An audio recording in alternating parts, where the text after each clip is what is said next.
పవన్ కళ్యాణ్ మౌనం వీడాడు. కాస్త ఆలస్యంగానైనా స్పందించాడు. ప్రశ్నిస్తానంటున్నాడు. ఏది తెగేదాకా లాగొద్దని మొన్న ట్విట్టర్ ద్వారా గీతాసారం వినిపించిన జనసేన అధినేత మరోసారి ట్వీట్ చేశాడు. తల్లిదండ్రులు తిట్టుకుంటూ లేస్తే పిల్లలు కొట్టుకుంటూ లేస్తారన్నట్లు పాలకులు బాధ్యత లేకుండా ప్రవర్తిస్తే భావి తరాల మధ్య అంతర్యుద్ధాలు తప్పవన్నాడు. ఓటుకు నోటు ఫోన్ ట్యాపింగ్ పై 2 రోజుల్లో తన అభిప్రాయాన్ని చెబుతానన్నాడు. ఎన్నికల సమయంలో ప్రభుత్వాన్ని ప్రశ్నిస్తానంటూ పార్టీ పెట్టిన పవన్ ఇప్పటి వరకు స్పందించింది తక్కువే. అప్పుడెప్పుడో భూసేకరణ పేరుతో బలవంతంగా భూములు లాక్కుంటే పోరాటం తప్పదని ఏపీ సర్కార్కు వార్నింగ్ ఇచ్చాడు. ఆ తర్వాత రాజధాని ప్రాంత రైతుల్ని కలిసొచ్చాడు. అంతే తప్ప ప్రశ్నించిందేమీ లేదు.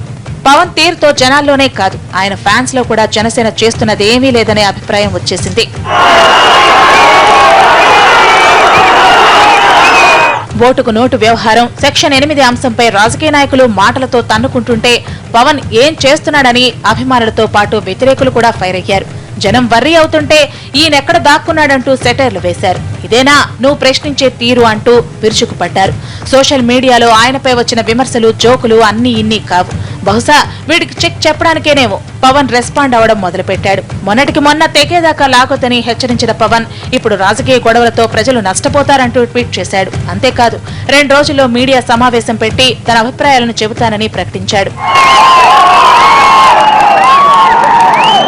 పూట గడిచిపోద్ది కానీ మాట మిగిలిపోద్ది. మాట ఇచ్చావు, మాట నిలబెట్టుకోవాలి.